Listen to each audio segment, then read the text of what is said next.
Hi friends, welcome to smiley shiny channel. ఇప్పుడు నేనైతే కోడిగుడ్డు పులుసు ఎలా పెట్టాలనేది ఈ వీడియోలో చెప్తున్నాను.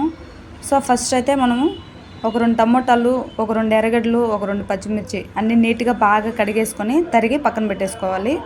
అలాగే మనమైతే ఎన్ని కోడిగుడ్లు అయితే చేసుకోవాలనుకుంటున్నామో అన్ని కోడిగుడ్లు అయితే ఉడకబెట్టి వాటి పొట్టు తీసి పక్కన ఇలా పెట్టేసుకోవాలి. సో పెట్టేసుకున్నాక పొయ్యి అయితే వెలిగించి బాండిల్ అయితే పెట్టేసుకోవాలి. బాండిల్ బాగా హీట్ అయిన తర్వాత ఆయిల్ అయితే వేసుకోవాలి.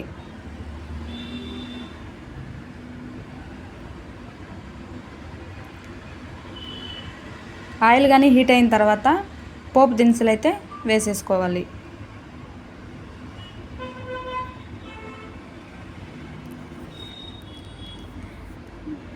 ఈ పోపు దినుసులు అయితే చిటపటలాడిన తర్వాత కొంచెం తెల్లగడ్డ బాగా దంచి ఒక 5-6 వేసేసుకోవాలి. అలాగే ఎర్రగడ్డలు కూడా వేసుకోవాలి.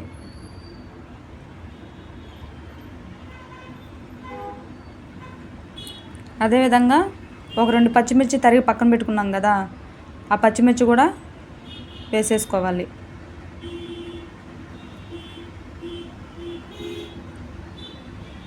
వేసుకొని బాగా కలపెట్టేసుకోవాలి.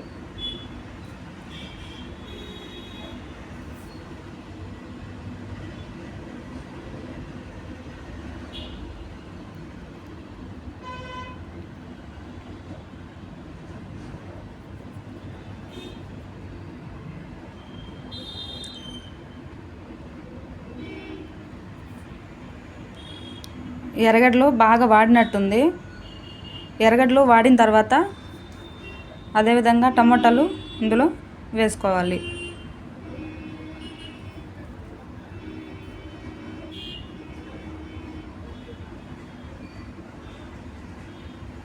టమోటాలు వేసేసి బాగా కలబెట్టేసుకోవాలి.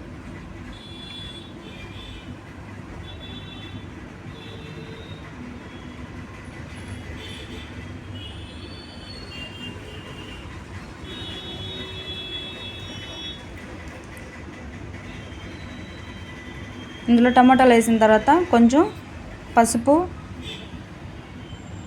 ఒక 2 స్పూన్లు సాల్ట్ వేసుకోవాలి. వేసుకొని బాగా దీన్ని కలపెట్టుకోవాలి.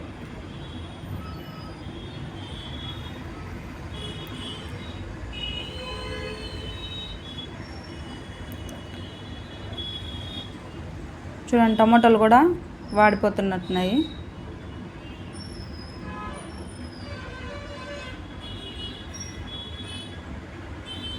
ఈ టమాటాలని బాగా గుజ్జులాగా చేసుకోవాలన్నమాట. గరిటతోనే బాగా కలబెట్టేసుకోవాలి.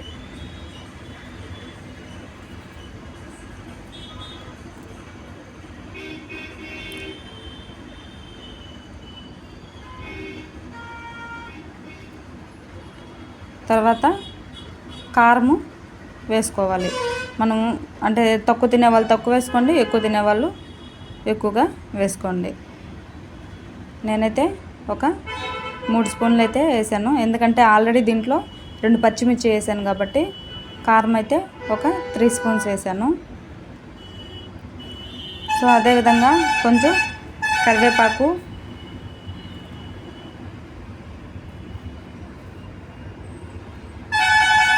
అదేవిధంగా ధనియాల పొడి కొంచెం వేసుకోవాలి. ధనియాల పొడి వేయడం వల్ల ఏంటంటే మనకు ఈ కోడిగుడ్డు పులుసు అనేది కొంచెం చిక్కబడుతుంది అన్నమాట.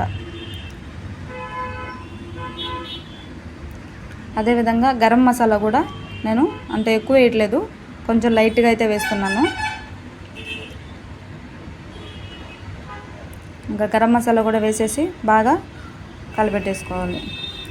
ఇది కొంచెం అడుగంటినట్టు ఉంటుంది. సో మనం ఏంటంటే కొంచెం వాటర్ వేసుకుంటే అది అడుగంటది అన్నమాట.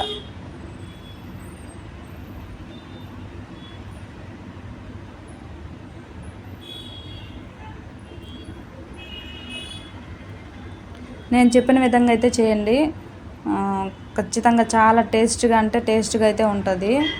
సో కూర చూస్తుంటేనే చూడండి ఎంత బాగుందో అసలు.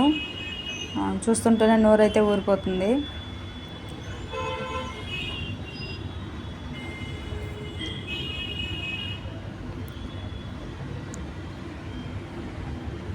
సో ఇంకొంచెం వాటర్ అయితే వేసుకొని బాగా, అంటే కోడిగుడ్డు పులుసు కాబట్టి కొంచెం ఇలా గ్రేవీ టైప్ అనమాట వేసేసుకొని కలబెట్టేసుకోవాలి.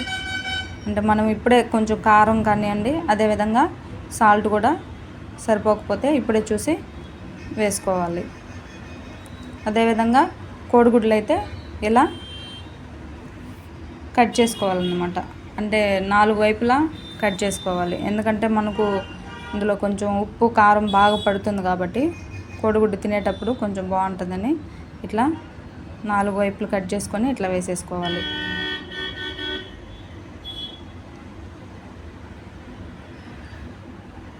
సో ఇలా వేసేసుకొని బాగా కలబెట్టేసుకొని కొంచెం సేపు ఉడకబెట్టుకోవాలన్నమాట ఈ పులుసుని.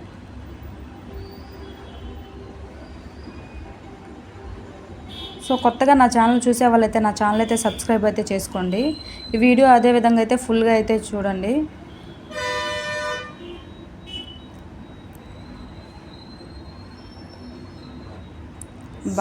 వేడి వేడి కోడిగుడ్డు పులుసు అయితే రెడీ అయితే అయిపోయింది.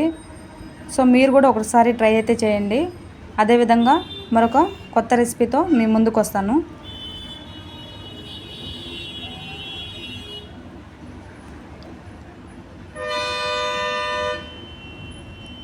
అసలు చూడడానికే ఎలా ఉందంటే ఇంకా తింటుంటే అంత అద్భుతంగా అయితే ఉంటుంది. ఒకసారి ఖచ్చితంగా అయితే నేను చేసినట్టయితే ఒకసారి ట్రై చేయండి.